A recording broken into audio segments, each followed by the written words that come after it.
This is the fourth bell, and a very warm welcome aboard.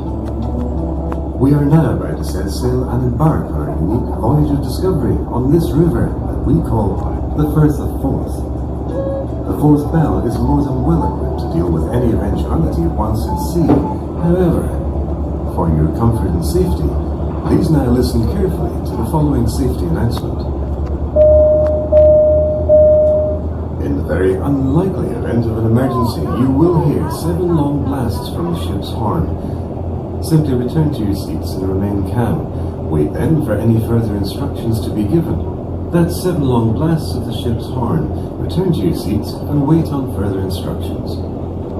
You are free to move around the inside and the fore and aft decks of the ship, but never forget, we are on water, and even on the calmest of days the boat may move up or down or sideways, and it's never when you expect it. You will find toilets at the back of this ship as you visit the bell bar. The bell bar is located below decks downstairs towards the rear of our ship. There is a selection of snacks with hot and cold drinks available, and you will pass the toilets on your left and right on your way down to the bell bar.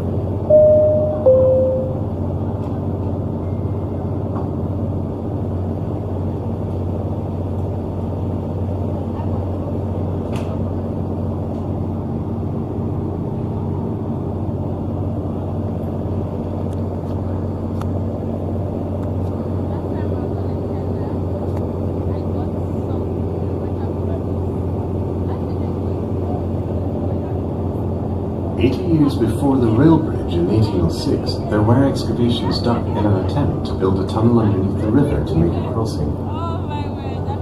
They were abandoned, but in the year 1850, an engineer built the world's first floating railway line further out, just past Inchcolm Island, linking up the two mainlands. His name? Thomas Bodge. He built the floating railway ferry, but more importantly,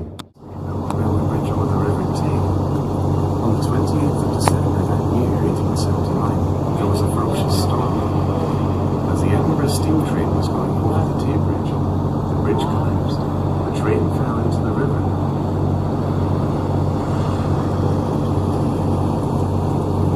All 75 passengers. The worst rail disaster in Scottish history. Bodge was disgraced. The establishment no longer trusted his designs. In the aftermath of this disaster, the requirements for a bridge over the Forth were reassessed. The railway needed to cross the Forth. Designers Sir John Fowler and Benjamin Baker came up with a cantilever arrangement that we see now. What resulted was a marvel of Victorian engineering and a span so massively overbuilt that it barely moves in even the heaviest wind. To this day, we have a saying in the English language that occurred because of the Tay rail disaster.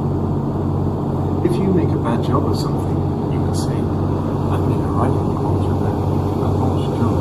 The rail bridge was formally completed on the 4th of March 1890, when His Royal Highness the Emperor Prince of Wales tapped into place the traditional Golden Rivet, the last rivet of over 7.5 million rivets used. 57 men lost their lives building the Forth rail bridge. Men who had come from all corners of the world: Canada, America, Poland and Hungary. It was the largest civil engineering structure achieved during the 19th century, and probably only made possible by the use of the cantilever principle.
that time, in the cinemas, Mary Poppins and Goldfinger were released.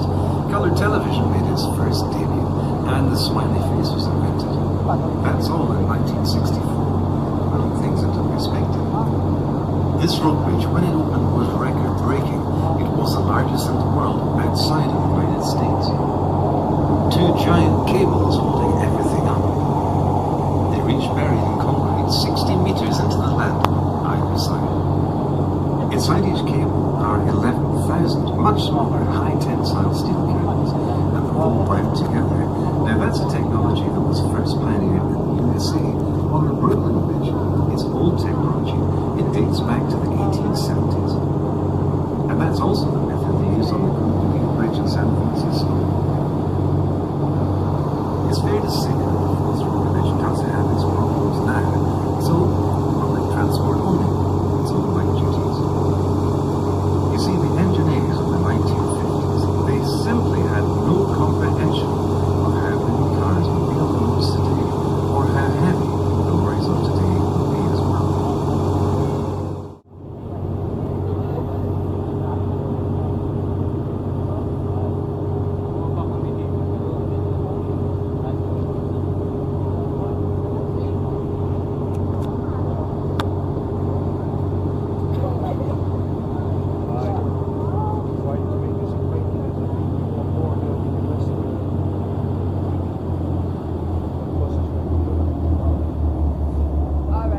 Take a look at the latest addition to the Forth, the new bridge, the QueensFerry crossing.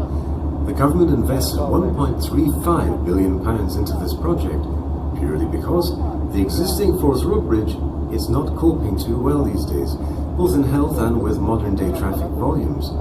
Now that's an awful lot of money. However, the cost of the Red Rail Bridge in 1890 is the equivalent today of £1.3 billion, and so actually they are both very similar in cost.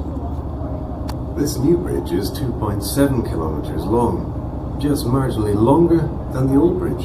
It's actually the longest three-tower cable-stayed bridge in the world, and also by far the largest to feature cables which cross mid-span.